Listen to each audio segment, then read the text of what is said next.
Oh my God! It's noon here on the East Coast in Ventnor, New Jersey, at the secondary headquarters for YAA, and this is news that you can use from YAA with your host Ray and my dear, dear, dear friends, the F and I goddess herself, Miss Kimberly Klein, and Phil Hello, Nader here to help. Phil. One of our Hi, guys. fantastic consumer advocates and car coaches. How are you guys Yes, doing today? Fantastic. excellent, I am. fantastic. Now that we get to see you, Uh-oh. Yeah, I hope I didn't just ruin your day. I don't know if it's appropriate to comment, but I love your blouse today, Kimberly. I oh, think thank you, Ray. uh, And you know that baby blue shirt, it just goes so good with those new glasses of yours. I thank you. I mean, That's your apparently, I missed the memo of wearing And something Phil, blue today. well, I'm totally gray. Kimberly's got a black background. She's got the blue. I mean, oh, I Phil, missed it today. we you did. apologize for that, Phil. We'll certainly do better in the future. We will. I thought today, if we could, Kimberly, let's start today's show off, since the thumbnail for the show was interest rates and how to possibly save Yeah, yeah. interest on a car loan.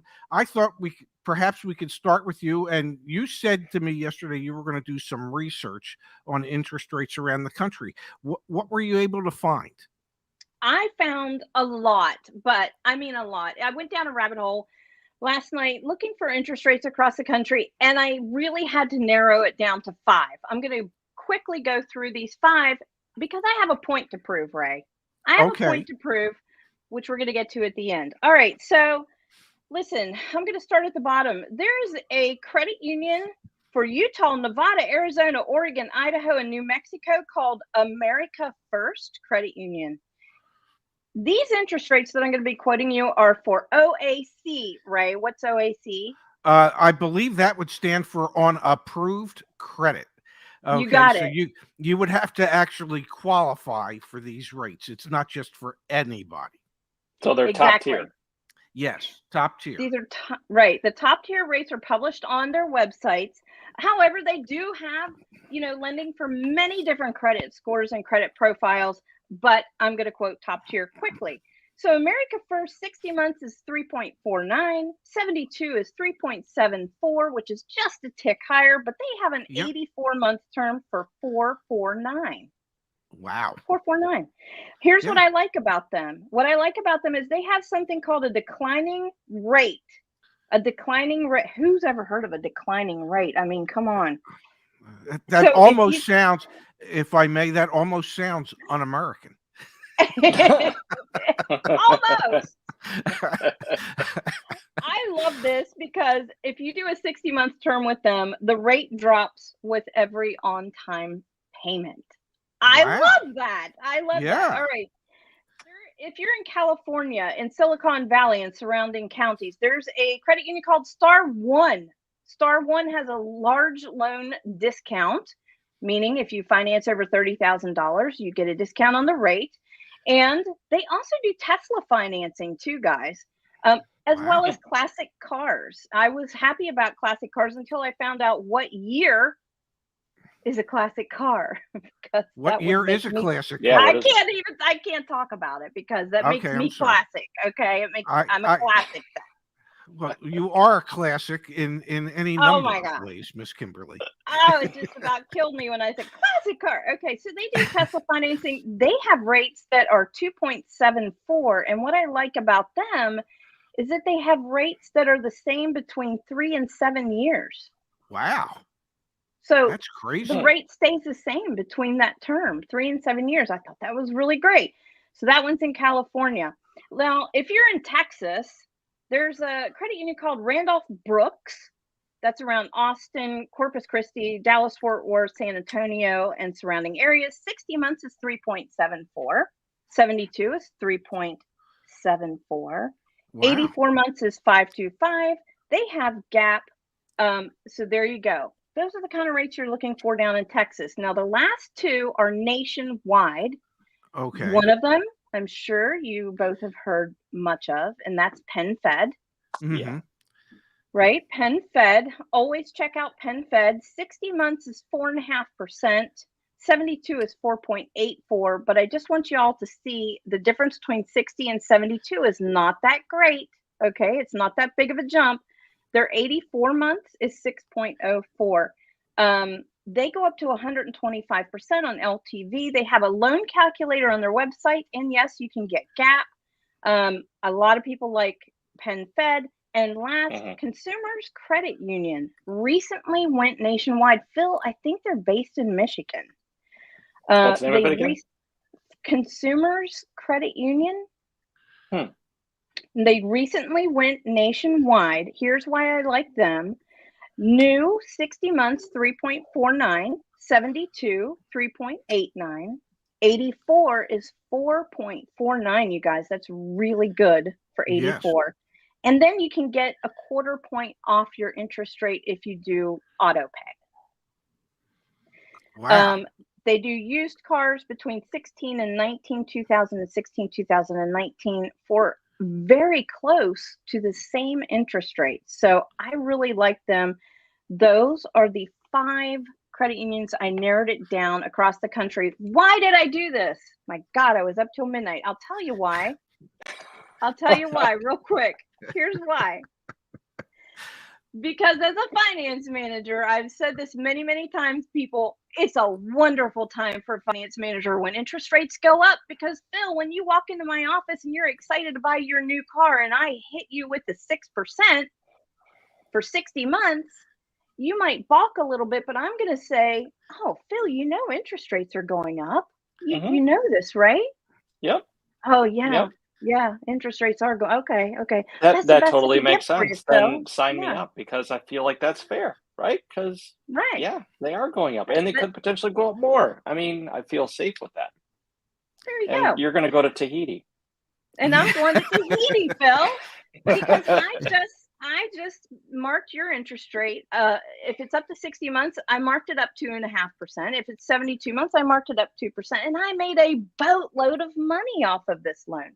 Yep. So people, this is why I say do some internet sleuthing ahead of time. If you don't know what interest rates look like out there, know your credit first, find out what going rates are right now. And then the other thing is, the last thing I have to say is that these all give you pre-approvals, and some of them even have 60-day rate locks now.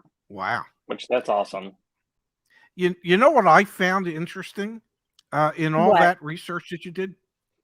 There is such a spread of rates. I mean, the low rate was 2.79% out of that Silicon Valley credit union for 60 months or maybe 70. And I mean, the spread between credit unions in rate charged was really pretty significant, especially when you started going to 84-month financing. At Penn Fed, that jumped up to, if I remember correctly, over 6%, where others were in the 5% range, 4 and 5%. Yeah. So that is what I found surprising is the amount of spread between what one credit union might ask and another. It is really interesting, especially. I mean, I guess it's all region based. I mean, of other members that I've talked to, I'm seeing rates all over the place. I mean, Penn Fed, I mean, they're kind of high. I thought so too, and I wasn't expecting that. Yeah. But I have to say, you guys, and if I can, just so people understand what Penn Fed credit, that is Pentagon Federal Credit Union, affectionately referred to as Penn Fed. Affectionately, yes. Well, for those who work there, affectionately. But I gotta say, for the new vehicles, they do vary. But look, they're in the threes: 3.74, 3.49, 3.49. For 60 months. Penn Fed was 4.5 for 60 months. But I think the point here is, look, these are low interest rates compared to what a finance manager might hit you with in the finance office. They've marked the finance manager's getting these rates too. Okay, know this. This is what they're getting too, people. They're just marking them up. And I will also say all of these credit unions do refinancing at the same rate. So And how long, Kimberly, if somebody wanted to refinance, in your world, how long should a person wait before they go about refinancing? if you are in a dealership that sells at MSRP, but you have to finance with them and they don't have any forced front ads, I would say take that vehicle, wait until you get your very first statement in the mail, and refinance it right then and there. I've seen nightmares happen. A wrench gets thrown into things, pardon the pun, whenever somebody tries to refinance before they've even gotten their loan number processed and created. So just wait until you get Absolutely. your first statement. Yeah. Yeah, Yeah. you need to wait for the loan to get booked before you try and pay it off, Yeah, because Y- otherwise the bank might not know where that money's supposed to go. And it'll be a mess. and you're absolutely correct, Kimberly. And if you want to walk out of the dealership knowing who you're actually being financed with, because there might not even, people might walk out and not even know what bank you're being financed with. Mhm. And more than likely, you can probably give them a call within a week or two after you leave the dealership, to see if the loan's been actually booked and if you have an account number. If you do at that point, you could make a payment then and save yourself a couple weeks of interest due on that. So that's an option You're as well. Yeah, you're right, Phil. Get the payoff address, which is always different. So Yes. get your payoff address, get a 10 to 15 day payoff amount. And as long as they've got that loan generated and processed and put together for you, Mhm. that's the most important thing. Yeah, that's very, very Yeah. doable. Now, kids, I thought we'd shift gears a little bit if Yes. we could. And I wanted to talk about, well, autonomous robo taxis, aka Cruise is the company. I'm gonna, I learned this trick, so I'm gonna share my screen Yes, do it, Ray. and we'll pull this article up. Can you see the article? No. Not right now. Nope. Oh, well, then what happened? Geez. How do I? Hit share, There and you then go. let me hit the article. Now, can you see the article? Yes, Yes. yes, Okay. you got it. Cruise, which is a autonomous robo taxi company, in California, and its major supplier of cash infusion is, well, General Motors Corporation. Cruise is accused of a chaotic safety culture by an alleged whistleblower in letter to regulators. So 2 weeks before the state regulators in California approved Cruise to start sending their vehicles autonomously through the streets of San Francisco, they received a letter from a whistleblower saying, there's been accidents that, well, they haven't told you about, folks. There are some safety concerns that the upper management hasn't shared with other people within the company, and they haven't shared with you.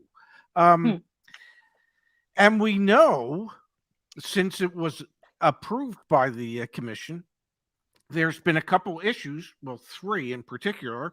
One that we did a story on not too long ago, where the police pulled a Cruise vehicle over at night because its headlights weren't on. Yeah. Mhm. And even though the car stopped initially, and the poor police officers trying to have a conversation with a window, it then put itself back in gear and drove away. Like, how did the police officer not know, after running the plates or whatever he did, not know that this was a Cruise vehicle? That's, who knows? I wouldn't know I if wish I I was could a police answer that. officer. Yeah. I mean, when you see there's nobody inside the damn car. But anyway, so there was that issue, and then just a week or so ago, there was an issue where a bunch of Cruise vehicles decided to gather at an intersection and Yeah. just block all lanes of traffic. And the fail-safe programs to get the cars to move didn't work. They weren't so fail-safe. And it required actually sending personnel down there so they could tow the vehicles away. There was it was like they were having a smoke break in the intersection. Yeah, and well, it was Northern California, so they could have been.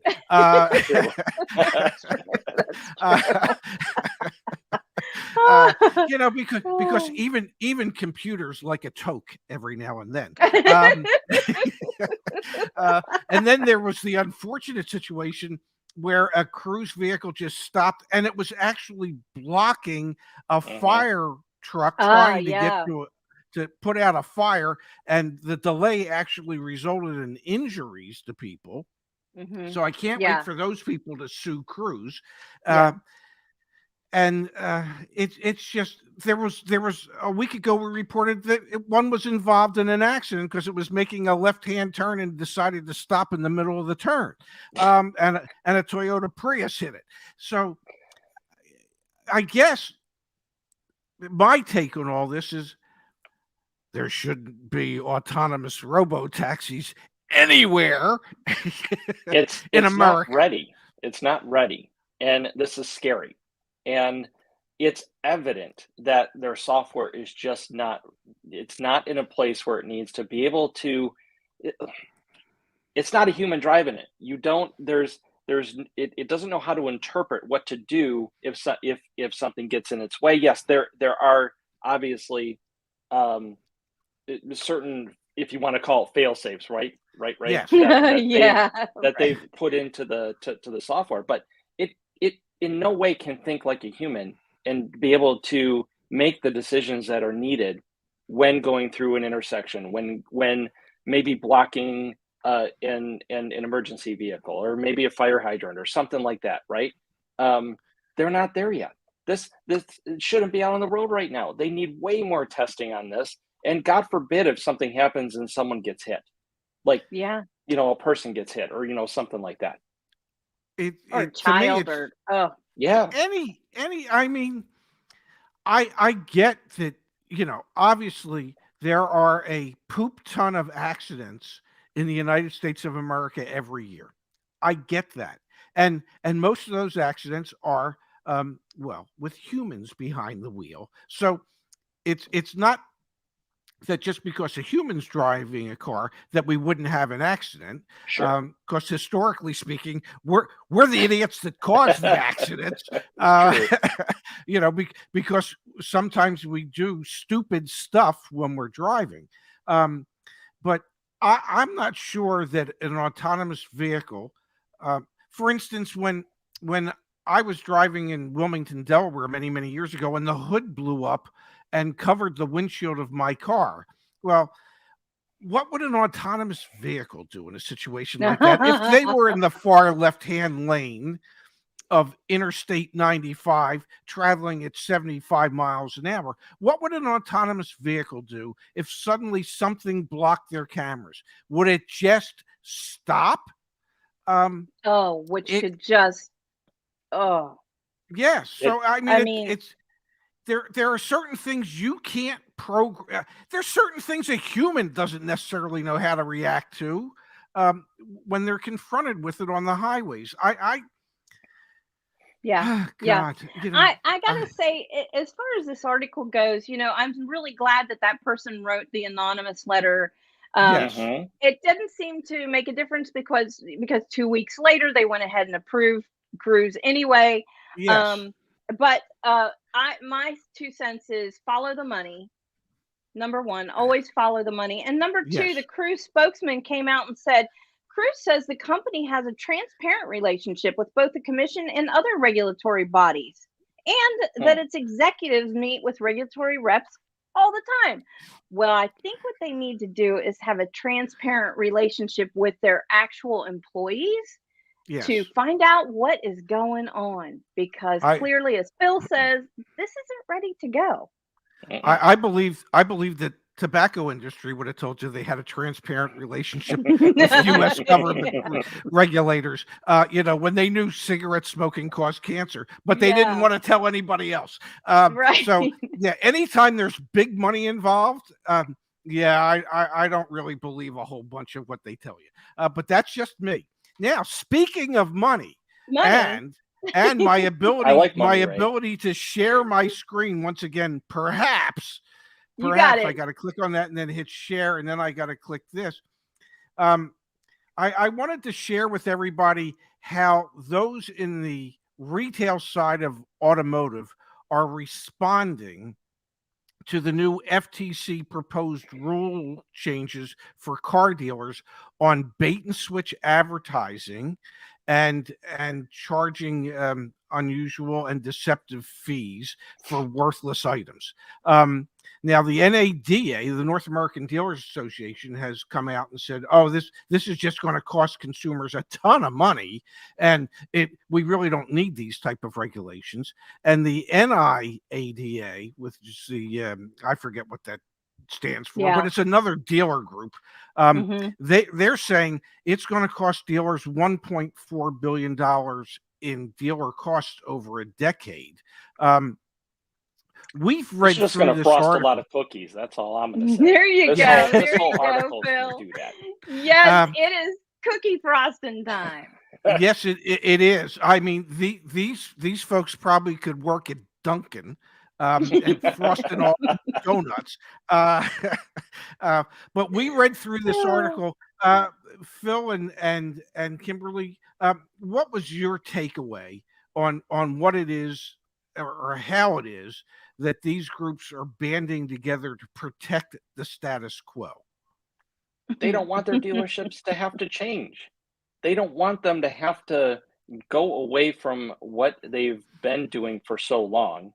And the fact that they're indicating that it's going to cost the dealerships time and money to have to comply is absolutely ridiculous, because all they have to do is stop taking advantage of people. And so you might have to write in a disclosure here or there. Not going to take but a couple minutes, but they want to, it's hard to talk about. It is, Phil. It's hard to talk about without hitting. Cookies are getting frosted. I had to take 2 blood pressure pills this morning, Ray, just because of this. I'm sorry. I know. As I've always said, as far as F&I goes, the FTC's always been there. We've been under rules and regulations. We've got disclosures out the door, and a few more disclosures. Who cares? Every single year, a finance manager gets additional paperwork to cover somebody's tail end. So to me, they're deflecting. To me, they're deflecting. The 1000%. real issue here is the bait and switch, the forced front end ads, which we tell people to always look at contracts for. I think I read that somewhere in this article. Or how about just adding products into the financing? I mean, this is to target that kind of stuff. Exactly. I know that, they say it's going to cost money, extra money over a decade to do this because, well, it's going to take, it'll take a few more minutes per customer transaction to print out additional forms. No, it won't. And, no, it won't. Well, it just what I was going to say is that even if it did, okay, you can't break it down and say, well, on an hourly basis, an F&I manager gets paid on commission. They don't get paid an hourly. Okay. So trust me, if time is money, an F&I manager is going to figure out how to do that as quickly and as effectively as humanly possible. And the real truth of the matter is that if you just did full disclosure from Jump Street being the price that you advertise the vehicle for is the price that you sell the vehicle for, plus state fees and taxes and registrations and nothing else. And if you were to do full disclosure on F&I products and what their value might be, that doesn't cost anything. There Correct. is. And I have to say that already exists. Full disclosure in the F&I office, there's a form.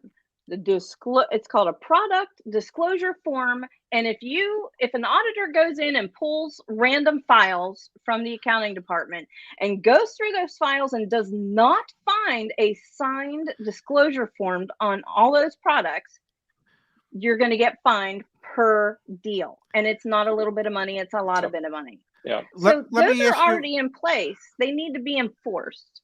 Well, here's the question I want to ask you, because this is the key to everything you just said. When or if an auditor comes in, okay, Yeah. Kimberly, in your 15-year career in the F&I office, how many times did you see an auditor come in from, I don't know, the FTC? I'm going to say 5 times. Okay. So once every 15 3 years or years. so. 5 times. Yeah. Yeah. So once every 3 years or so, are they going to go back and look at all the deals that have had transpired in the last 3 years? Absolutely not. No, it's a random 1 per year kind of thing. And they go through it, make sure everything's in there and it's all kosher. And then they go to lunch and you don't see them again for a few more years. It Yes. needs That's to not be even- enforced. That's not even 0.01% of that entire time. Exactly. And Yeah. so my point It's like it's my nothing. point They're not- is that if you don't really audit it, then it doesn't matter. So if they don't have people going into dealerships on a regular basis, Yes, it needs to be enforced. unannounced on a regular basis, because Mhm. that's the other key, unannounced, then we're never going to solve the issue. No. So it's most of the regulations are already on the books. It's just a question of enforcing them and a question of holding the dealers accountable by actually going in.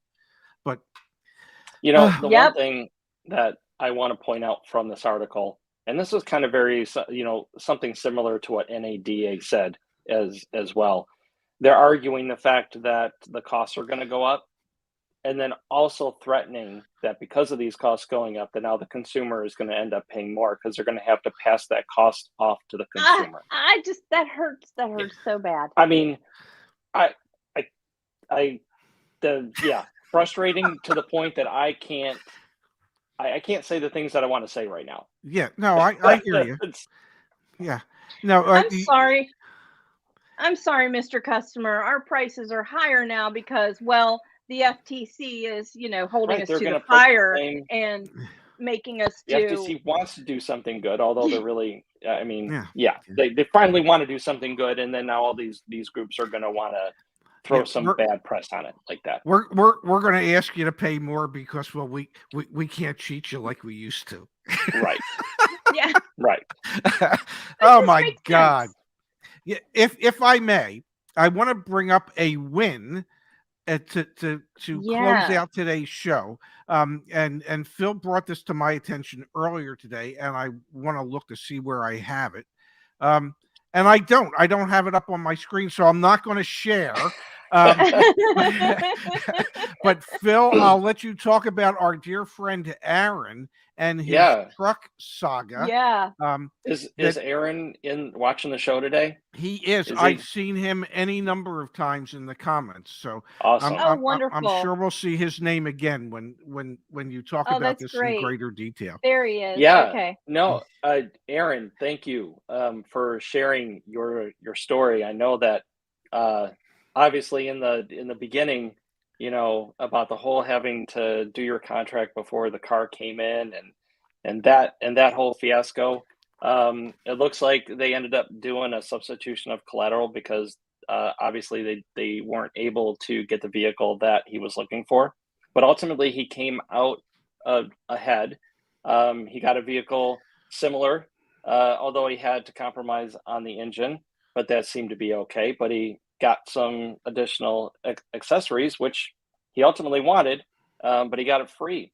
And then, not to mention, got some reimbursements, and the dealership was happy to take care of that for him, and I was very happy to see that they did do the right thing, because that's what this is about. It's about a Phil, dealership stepping up to do the right thing. I found Aaron's Good. quote here, his post. It goes through everything.